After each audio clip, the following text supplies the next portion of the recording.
In recent years, we've seen an uptick in race hoaxes involving people who pretend to do racist things in the name of white people. Why is this happening? Is it as simple as saying that these individuals are racist? Or are their actions just a symptom of a much larger problem that isn't being addressed?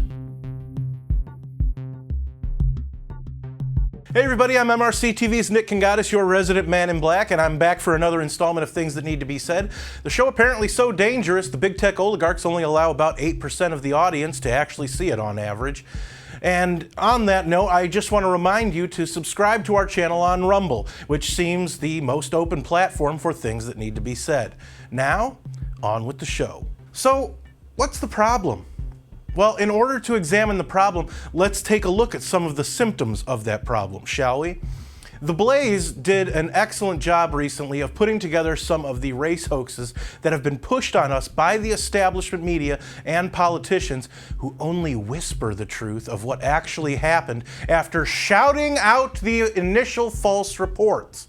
The most recent race hoax that was proven to be false came out of Georgia. Someone claiming to be a, quote, 6-foot-tall white male with a long red beard who was a member of the KKK began sending letters to black households. First, who gets that descriptive about their own personal appearance in a hate letter? All they would have had to say was that they were a member of the KKK, and I'm pretty sure you could figure out it was a white guy. Well, unless you're Clayton Bigsby.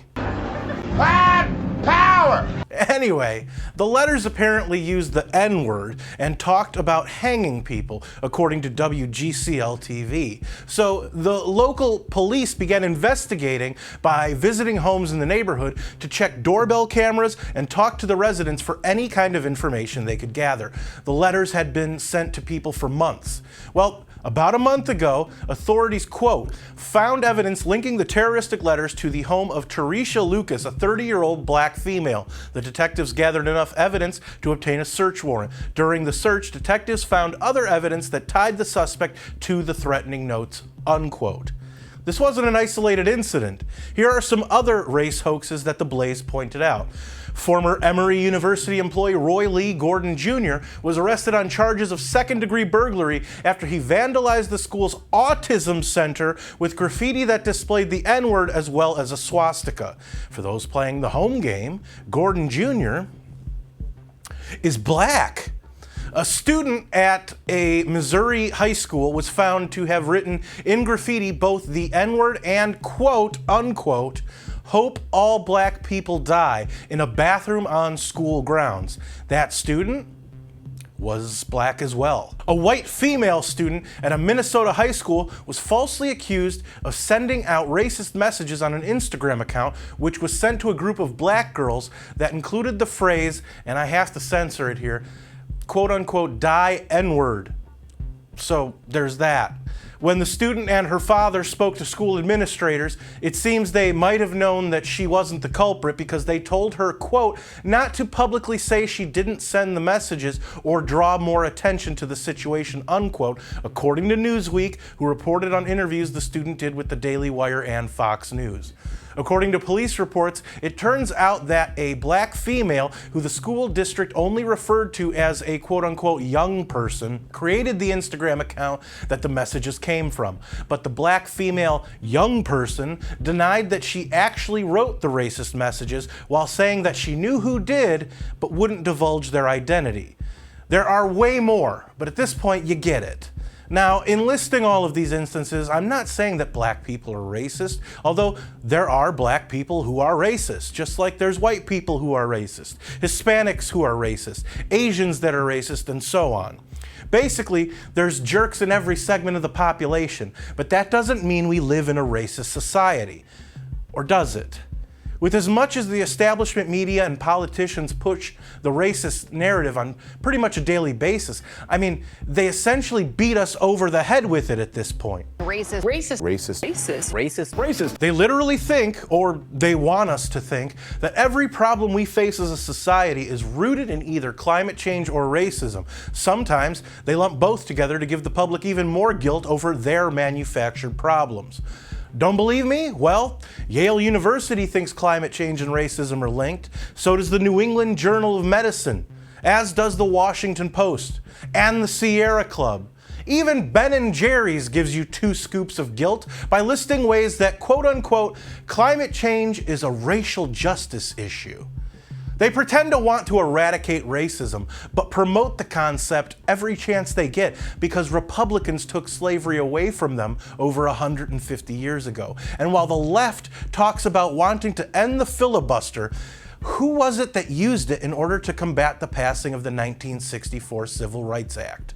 According to the National Constitution Center, quote, committed to the filibuster effort were the powerful senators Richard Russell, Strom Thurmond, Robert Byrd, William Fulbright, and Sam Ervin. Russell started the filibuster in late March 1964, and it would last for 60 working days in the Senate. They filibustered for 60 days! And what did Russell, Thurmond, Byrd, Fulbright, and Ervin all have in common? That's right, they were all Democrats. And you might be saying, but Nick, I thought Strom Thurmond was a Republican. And you'd be correct. But he switched to Republican in 1964 after the Civil Rights Act was passed. He reportedly had a change of heart on the civil rights issue after being a segregationist during his time as a Dem. And after he became a Republican, he enrolled his daughter into an integrated school, and he was the first member of the Senate to hire a black staffer. We could go on and on and on about all of the establishment's racist atrocities, slavery, KKK, Jim Crow, trying to stop the Civil Rights Act, etc. But you probably don't want to sit here for hours, maybe days on end. Back to present day. Occasionally, the establishment will reveal themselves for the racist that they truly are, hearkening back to their roots by saying things like this. If you have a problem figuring out whether you're for me or Trump, and you ain't black. I don't know. Maybe that's why they push racism so hard. Think about it. What do we always accuse the left of trying to do? They want everyone to think alike, right? So instead of allowing people to go about their lives, which for a period of time seem to have had very few actually racist events, they push it with every fiber of their being and fake racist events because they really do want us to think just like them as racists. So, what do all of you think out there?